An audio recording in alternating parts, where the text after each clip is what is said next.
तो hello students, welcome to mechanical concepts. आज के इस वीडियो में जैसे कि मैंने आपको लास्ट वीडियो में बताया था कि हम जो जो सेकंड पार्ट में कपलिंग के सम्स के अंदर ये जो सम नंबर आपको 27 वो हम परफॉर्म करने वाले हैं। तो चलिए इस सम को किस तरह से सॉल्व करना है सीखते हैं। बाकी के जो सम है वो नेक्स्ट वीडियो में मैं कवर करूँगा, ठीक है। और जो भी फर्स्ट टाइम इस चैनल पर विजिट कर रहे हैं उसके सामने ये जो PDF दिख रही है क्वेश्चन की, ये PDF जो है ये डिज़ाइन ऑफ मशीन एलिमेंट के सब्जेक्ट की इंपॉर्टेंट क्वेश्चन की लिस्ट है जो मैंने विंटर 2020 के एग्ज़ाम के लिए प्रिपेयर की है। GTU के स्टूडेंट के लिए जो डिप्लोमा में पढ़ रहे हैं और मैकेनिकल इंजीनियरिंग कर रहे हैं 5th सेम वाले स्टूडेंट्स के लिए, ठीक है। तो इसकी जो PDF लिंक जिसको भी डाउनलोड करनी है तो उसकी लिंक है आपको डिस्क्रिप्शन बॉक्स में मिल जाएगी। उस वहाँ पे जाके आप इस PDF को डाउनलोड कर सकते हो। ये जो PDF है आपको बहुत बहुत यूज़फुल होगी, ठीक है, GTU के एग्ज़ाम्स के लिए, है ना। तो चलिए इस क्वेश्चन को स्टार्ट करते हैं, है ना। 27 वाला सम, तो यहाँ पे आपको क्वेश्चन दिख रहा है, ओके। सम नंबर 27, चलिए पढ़ते हैं, समझते हैं। जो जो गिवन है पहले लिख लेते हैं। 200 mm diameter of shaft given है, ओके। तो 100 mm डायमीटर का साफ्ट है, तो यहाँ पे लिख देते हैं, यहाँ पे D diameter of shaft 100 mm diameter of shaft है, connected by flange coupling having 250 mm pitch circle diameter. अच्छा, पिच सर्कल डायमीटर, तो यहाँ पे क्या आ जाएगा, पिच सर्कल डायमीटर यानी कैपिटल D1 आ जाएगा, ठीक है। जिसने भी मेरा लास्ट वीडियो देखा होगा उसको ये पता होगा कि पिच सर्कल डायमीटर क्या है, ठीक है। तो जब भी जो कपलिंग रहती है तो कपलिंग का अगर आप साइड व्यू देखते हो तो आपको सबसे पहले एक फ्लेंज दिखाई देगी, ओके। एक फ्लेंज दिखाई देगी, मैं यहाँ पे आपको बताऊँगा कि देखिए सेंटर में रहेगा साफ्ट हमारा, ओके। साफ्ट रहेगा, फिर हमें हब दिखेगा, साइड व्यू बता रहा हूँ मैं आपको, हब दिखेगा। और यहाँ पे हम क्या करते हैं, बोल्ट फिट करते हैं, नंबर ऑफ बोल्ट, यानी जो भी बोल्ट हमें जितने भी बोल्ट ज़रूरत है उतने बोल्ट फिट करते हैं। बट बोल्ट जो लगते हैं वो एक डायमीटर पे लगेंगे, एक जो सर्कुलर डायमीटर हम बनाते हैं, इमेजिनरी डायमीटर, उसी के ऊपर बोल्ट के होल्स किए जाते हैं और बोल्ट फिट किए जाते हैं, ठीक है। तो ये जो डायमीटर की बात चल रही है, जो मैंने आपको ब्लू कलर से बता रहा है, वो है D1, ओके। सबसे अंदर वाला जो डायमीटर है साफ्ट का स्मॉल d, फिर उसके बाहर वाला जो डायमीटर है ये वाला हब का डायमीटर, ये है कैपिटल D, और उसके बाद ये जो अभी मैंने बनाया ये है D1, कैपिटल D1, और उसके बाद जो लास्ट वाला सबसे बड़ा डायमीटर है दैट इज़ अवर D2, ठीक है। इसके इंपेरिकल रिलेशंस भी बताए थे, बहुत आसान है इंपेरिकल रिलेशंस।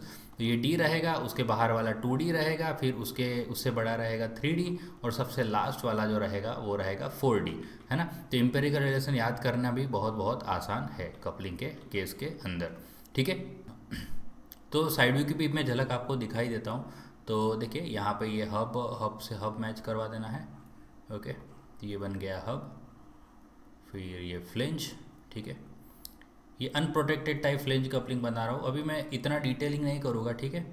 ये दोनों हाफ जो है फ्लेंज कपलिंग के दोनों हाफ ये आ गए, ठीक है। होलो हो गए, तो ये सेंटर में साफ्ट के लिए अंदर होल होगा, ठीक है, इसके अंदर साफ्ट फिट होने वाला है, ओके। तो चलिए साफ्ट को भी फिट इसी कलर से करवा देते हैं। ये साफ्ट अंदर चला गया, सेंटर लाइन बना देते हैं, ओके। की भी मैं अभी अभी इतना डिटेल में नहीं बना रहा हूँ, ओके। मेन चीज़ क्या है, ये जो पिच सर्कल डायमीटर आपको दिख रहा है, ये this is pitch circle diameter, है ना। ये जो मैंने अभी सेंटर लाइन बनाई, ओके। तो ये होता है पिच सर्कल डायमीटर। मैं सारे डायमीटर यहाँ पे मेंशन कर देता हूँ तो कन्फ्यूज़न ना रहे। दिस इज़ स्मॉल d जो डायमीटर ऑफ साफ्ट रहेगा। उसके बाद ये जो है दिस इज़ हब, ओके। मैं यहाँ लिख देता हूँ, देखिए हब, तो हब का डायमीटर रहेगा कैपिटल D, और उसके बाद दिस इज़ फ्लेंज, है ना। दिस इज़ फ्लेंज, मैं यहाँ F लिख देता हूँ। और फ्लेंज के अंदर जो पिच सर्कल डायमीटर रहता है PCD, वो रहता है कैपिटल D1। और लास्ट का जो डायमीटर रहेगा, ये लास्ट का डायमीटर थोड़ा यहाँ पे शिफ्ट करना पड़ेगा, okay, that is D2, okay. तो चलिए इतने डायमीटर है। अभी जो क्वेश्चन में जो डायमीटर गिवन है आप समझ गए होंगे कि पिच सर्कल डायमीटर, है ना। तो पिच सर्कल डायमीटर कितना गिवन है, 250 mm। 6 बोल्ट है, देखिए नंबर ऑफ बोल्ट भी इस बार गिवन है, जबकि लास्ट वीडियो में हमने नंबर ऑफ बोल्ट फाइंड किए थे।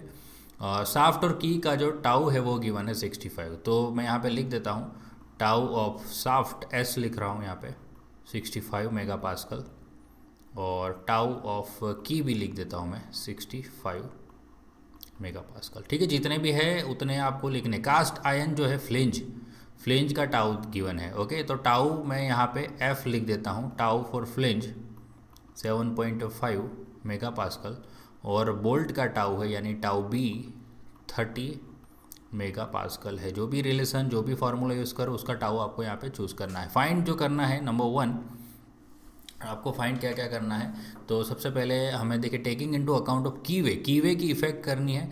तो कीवे फैक्टर जो है, कीवे फैक्टर हमें लेना है। टेकिंग कीवे फैक्टर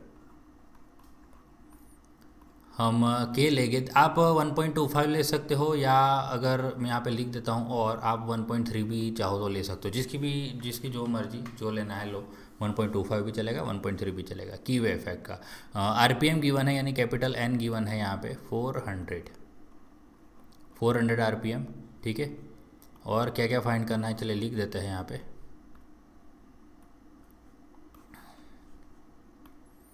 चलो, जो फाइंड करना है, एक तो capital P power transmitting capacity find करनी है, डायमीटर ऑफ बोल्ट फाइंड करना है यानी डी बी फाइंड करना है, और थिकनेस ऑफ फ्लेंज फाइंड करना है यानी टी एफ फाइंड करना है। ओके, थिकनेस ऑफ फ्लेंज यहाँ पे आपको फिगर में कहाँ दिख रही है, तो यहाँ दिखा दूँ मैं आपको, ये जो है this is thickness of flange. Okay, तो इतना फाइंड करना है। इसका एम्पेरिकल रिलेशन भी मैं पहले से ही अभी दिखाई दूँ, 0.3 डी रहता है।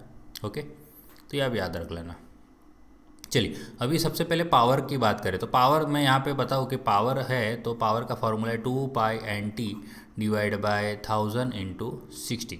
ओके, ये पावर रहता है, और ये रहता है टी मीन। ठीक है, तो पावर फाइंड करने के लिए अपने अपने को ये क्या पता होना चाहिए, एक तो आरपीएम पता होना चाहिए। चलिए, आरपीएम तो यहाँ पे गिवन है, बट टी मीन यहाँ पे गिवन नहीं है, है ना। इसका मतलब आप समझ रहे हो कि टी मीन हमें फाइंड करना है। तो टी मीन कैसे फाइंड करेंगे, तो टी मीन फाइंड करने के लिए हमें टी मैक्स फाइंड करना पड़ेगा। ठीक है, तो टी मैक्स जो रहता है वो ये देखिए, आप जैसे कि अभी कीवे फैक्टर गिवन है, तो कीवे फैक्टर हम मल्टीप्लाई कर देते हैं 1.25, टी मीन ले लेते हैं। ओके, तो टी मीन पता होने के लिए आपको टी मैक्स पता होना चाहिए।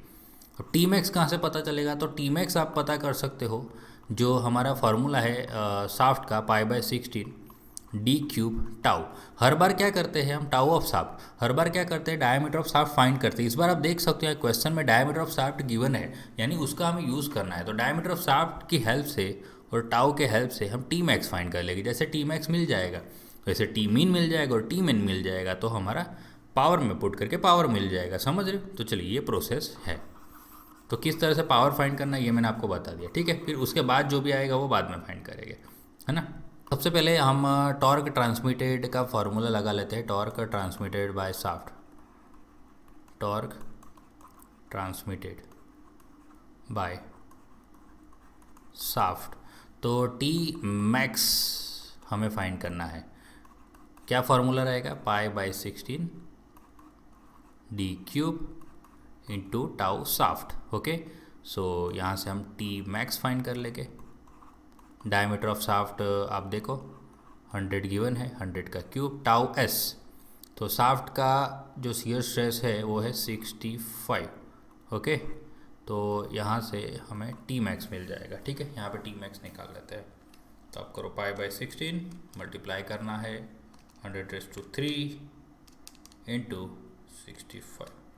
ठीक है, ENG दबा के जो हमारा आंसर आया है, ENG आपको दबाना पड़ेगा क्योंकि बहुत बड़ा आंसर है।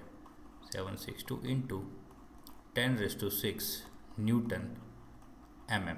ओके, इसी को मैं कर देता हूँ 762 इंटू 10⁻³ न्यूटन मीटर कर देता हूँ। ठीक है, अब मैं फाइंड करूँगा T mean.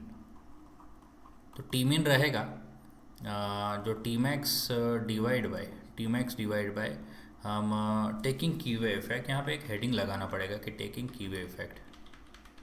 Okay, so taking कीवे effect, कीवे effect से क्या शाफ्ट कमज़ोर हो जाता है। टेकिंग कीवे इफेक्ट, सो तो कीवे फैक्टर हमें लेना है।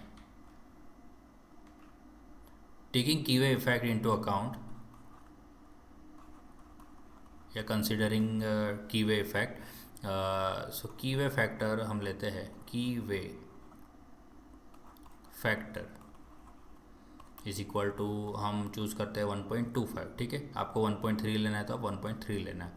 तो जिससे हमारा टी मीन जो हमें फाइंड करना है वो रहेगा टी मैक्स डिवाइड बाय हम 1.3 कर देते हैं, ठीक है। तो टी मैक्स हमारा है 12.762 इंटू 10⁻³ डिवाइड बाय हमारा आ जाएगा 1.3 आंसर। तो इसी आंसर को डिवाइड बाय ठीक है। सो 9817.477, ओके। यहाँ पे मैंने गलती से क्या ले लिया, 1.3 ले लिया। देखिए मैंने ऊपर यहाँ पे 1.2 लिखा है और यहाँ पे मैंने 1.3 ले लिया, ठीक है। सो 1.25 यहाँ पे करते हैं 1.25, ओके। तो देखिए मैंने आपको दोनों सजेशन दिया और गलती से एक जगह मैंने 1.25 लिख दिया और डिवाइड में मैंने 1.3 लिख दिया, ठीक है। ऐसा नहीं होना चाहिए, ठीक है। 12.762 डिवाइड में आपको करना है 1.25। तो यहाँ पे हमारा आंसर आ रहा है 1,10,209.6 न्यूटन मीटर, ओके। अब हम पावर ट्रांसमिटेड को फाइंड कर सकते हैं बहुत ही आसानी से, ठीक है। तो पावर ट्रांसमिटेड,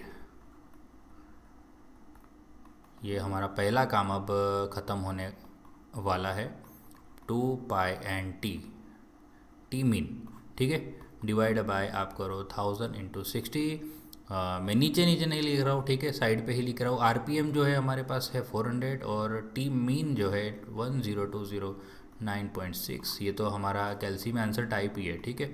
तो हमें खाली ये 2π और 400 ही मल्टीप्लाई करना है, ठीक है। Multiply by 2π into 400 divide by 1000 × 60, okay. So 427.658 ये हमारा पावर आ चुका है यहाँ पे। This is our answer. एक आंसर आ चुका है। चलिए अब दूसरे क्वेश्चन की तरफ बढ़ते हैं। दूसरे क्वेश्चन में क्या पूछा है, डायमीटर ऑफ कपलिंग बोल्ट। अभी डायमीटर ऑफ कपलिंग बोल्ट आपको फाइंड करना है, ओके। सो यहाँ पे नंबर 2 हम हेडिंग लगा देते हैं कि diameter of coupling bolt, okay, dB. जो नंबर ऑफ बोल्ट गिवन है वो 6 है, ओके। तो यहाँ पे हमें टॉर्क का फॉर्मूला लगाना है। तो टॉर्क का फॉर्मूला मैंने आपको सिखाया था, n टाइम्स π/4 dB², ओके। सो ये एरिया हो गया। स्ट्रेस आएगा, टाउ ऑफ बोल्ट रहेगा। और आपको मैंने बताया था ध्यान से कि आपको यहाँ पे जो रेडियस मल्टीप्लाई करनी है, d/2 मल्टीप्लाई करना है।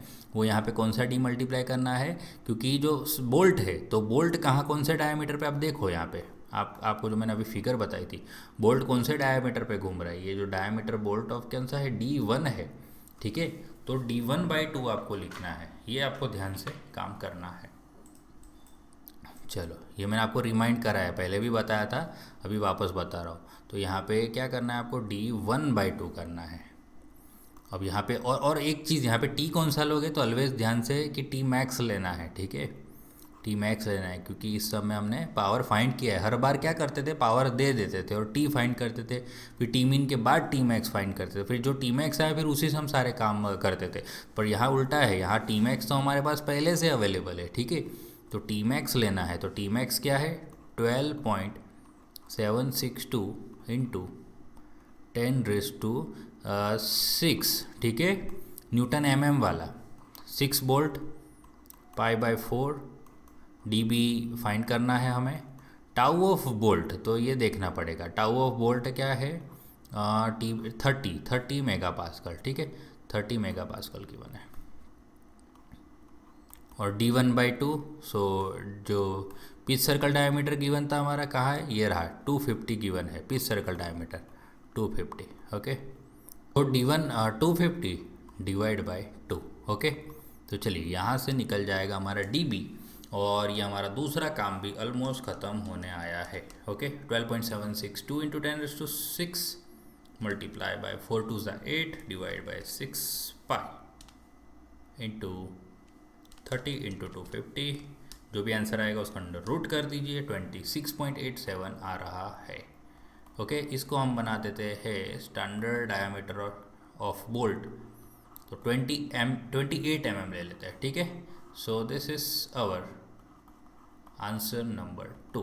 ओके, तो चलिए दो काम हो चुके हैं। अब जो आज आपको नया सीखना है, जो नया काम सीखना है आपको, आज आप नई चीज़ क्या सीखोगे इस वीडियो में, थिकनेस ऑफ फ्लेंज को फाइंड करना है। ओके, तो थिकनेस ऑफ फ्लेंज को फाइंड करने के लिए तो आप क्या करो, देखिए यहाँ पे मैं प्रोसीजर बता ही देता हूँ, ठीक है। तो नंबर 3 हम लिख देते हैं यहाँ पे कि thickness of flange, thickness of flange.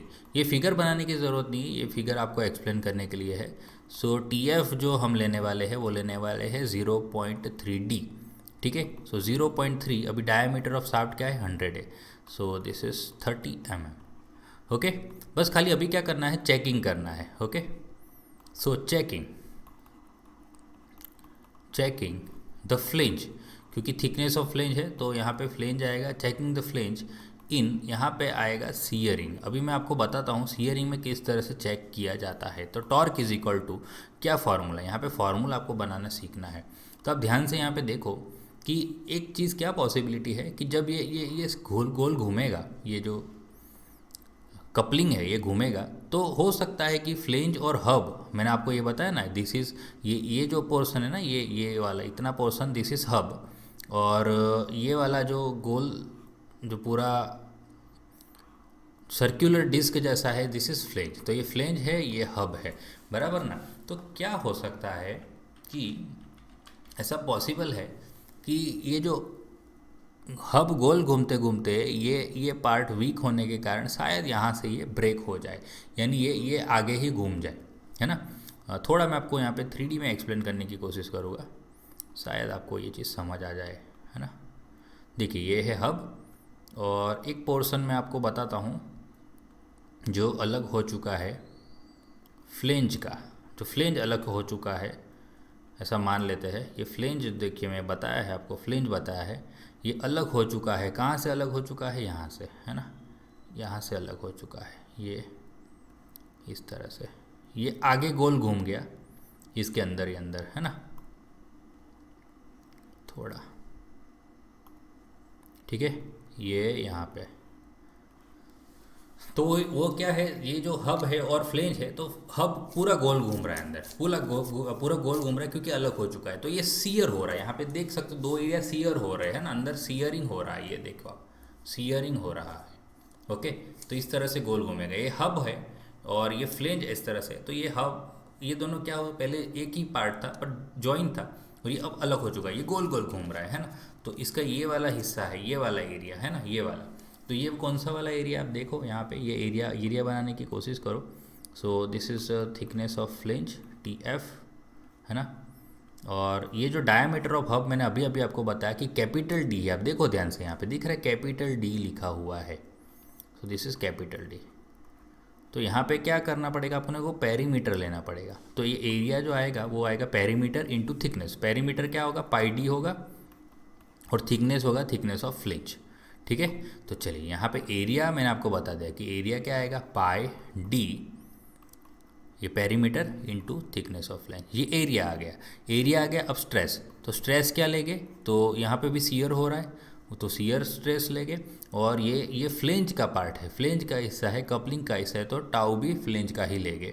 और यहाँ पे इंड्यूस लिख इसलिए लेंगे क्योंकि यहाँ पे चेकिंग करना है, इसलिए इंड्यूस लिख लेते हैं। और लास्ट में मोस्ट इंपॉर्टेंट चीज़, यहाँ पे कौन सा रेडियस लगाओगे। तो आप देखो ये ब्रेक कहाँ से हो रहा है, ये वाले हिस्से से ब्रेक हो रहा है, ठीक है। तो ये वाला हिस्सा जो है आप देख सकते हो कौन सा डायमीटर है, D वाला डायमीटर है, कैपिटल D। तो यहाँ पे आपको क्या करना है, कैपिटल D/2 करना है, मोस्ट इम्पॉर्टेंट चीज़, जब आप ये वाला फॉर्मूला लगा रहे हो तब, ठीक है। तो बस अब सारी चीज़ आप पुट कर लीजिए यहाँ पे। तो पहला हमारे पास टॉर्क जो है 12.762, हमारे पास टॉर्क अवेलेबल है 12.762 इंटू 10⁶, और पाई इंटू D। अच्छा, यहाँ पे एक D भी आपको लेना पड़ेगा ऊपर, जस्ट हमारे पास थोड़ा जगह शायद यहाँ पे होता।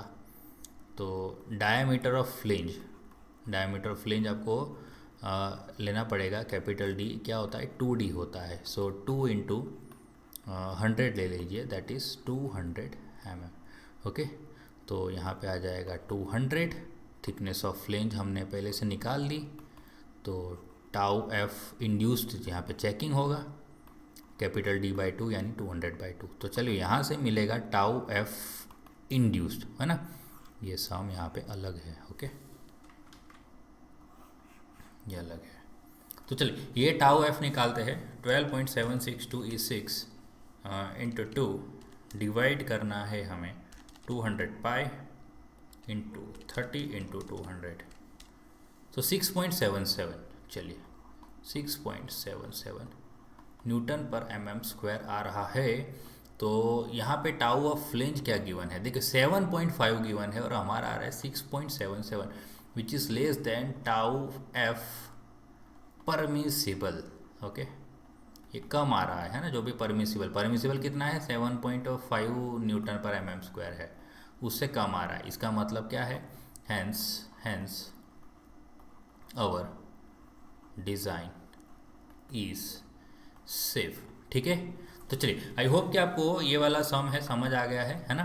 तो किस तरह से ऐसे सम को अप्रोच करते हैं। तो इस बार क्या गिवन था, इस बार पावर गिवन नहीं था, इस बार टॉर्क हमने पहले फाइंड कर लिया। टॉर्क कैसे फाइंड किया, तो डायमीटर ऑफ शाफ्ट गिवन था, इस बार उसे टॉर्क फाइंड कर लिया, है ना। क्विक बता देता हूँ मैं, टी मैक्स जो है वो कैसे फाइंड किया, डी से, और शाफ्ट का जो शियर स्ट्रेस है वो तो दे ही देते हैं ऑलवेज, खाली डायामीटर इस बार नया गिवन है जिससे हमने टी मैक्स निकाल लिया। टी मैक्स निकाल लिया तो टी मैक्स से हमने टी मीन निकाल लिया। कीवे इफेक्ट कंसिडर करने को बोला है, इसके कारण यहाँ पे जब टी मैक्स फाइंड करते थे तो टी मीन में मल्टीप्लाई करते, बट इस बार हम टी मीन फाइंड कर रहे हैं तो टी मैक्स से डिवाइड कर रही है फैक्टर, है ना। 1.25 हमने डिवाइड कर दिया, टी मीन निकाला। टी मीन निकाल लिया तो वो खाली आपको पावर फाइंड करने के लिए ही काम आएगा टी मीन, ये ध्यान रखना है। फिर हमें टी मीन का कहीं पे भी काम नहीं है, फिर हमारा काम खाली टी मैक्स का ही है। अब टी मैक्स का यूज़ हमने फिर उसके बाद कपलिंग बोल्ट का डायामीटर निकालने के लिए किया, जबकि नंबर ऑफ बोल्ट तो पहले से ही गिवन है। ये टॉर्क का जो बोल्ट वाला जो फार्मूला है n टाइम्स π/4 dB² वाला, इंटू स्ट्रेस और इंटू रेडियस, ये सब चीज़ मैंने आपको लास्ट वीडियो में अच्छे से बताई थी, है ना। और इससे dB निकाल लिया, ये लास्ट वीडियो का थोड़ा बहुत है। और आज हमने जो नया सीखा वो है कि फ्लेंज का थिकनेस कैसे निकालते हैं। ठीक है, तो फ्लेंज का थिकनेस निकाला हमने, देखिए ये एम्पेरिकल रिलेशन से निकाला। हब का डाया हमने एम्पेरिकल रिलेशन से निकाला। अभी यहाँ पे ये हब का भी एक तरह से चेकिंग हो ही गया है, ठीक है। तो भी हम यहाँ से पूरी तरह से नहीं बोलेंगे कि हब का चेकिंग और एक और तरीके से होता है। अगर फ्यूचर में इन फ्यूचर हब का डायमीटर पूछा तो वो भी चेकिंग करेगा। अभी क्या थिकनेस ऑफ फ्लेंज पूछा है, इसीलिए खाली उसी का चेकिंग हो रहा है। तो फ्लेंज का थिकनेस चेक करने के लिए हमने ये फ्लेंज का शियरिंग का फेलियर कंसिडर किया और हमने उसका चेकिंग किया, टाउ एफ निकाला। और टाउ एफ निकाला तो देखा कि जो टाउ एफ आई है वो आया है हमारा परमिसिबल से कम, जिससे हमारी डिज़ाइन क्या है, सेफ़ है। चलिए आई होप कि आपको ये सब समझ आ गया। चलिए